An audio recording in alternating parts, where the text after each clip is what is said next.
এই সেই জায়গা দেখছেন গাড়ির সুর। এখানে রাস্তা ছিল, এখন জায়গাটাতে বিল্ডিং করে দিয়েছে। কোন জায়গাটা উঠার রাস্তাটা কোন? হ্যাঁ, ক্লোজ করে দিয়েছে। হ্যাঁ, ক্লোজ করেছে, হজের সময় খুলবে এটা। ওইখানে টার্নিং পয়েন্ট করেছে। এটা আউটসাইড। হ্যাঁ, এটাই সাইড, রাস্তাটা কই? যেটা এটাই টার্নিং এই যে ভাবি করা আছে এটা টার্নিং। ওই রাস্তায় তো বাড়ি নাই। এটা ফুললি ক্লোজ দেওয়া হয়েছে। শুনুন কি বলছে ওখানে, বক্তব্যটা শুনুন একবার। হ্যাঁ, তো আমরা সেই গাড়ির সুর পর্বতের কাছে এসেছি। হীরা গুহা যেখানে আছে, এই সেই জায়গা।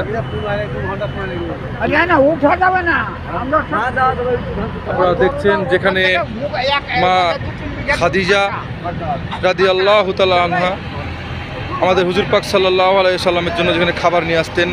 তো এটা আশ্চর্যের বিষয় যে কিভাবে উনি উঠতেন সেই জায়গা। আমরা সকলে উপস্থিত হয়েছি, সকলে দোয়া করবেন।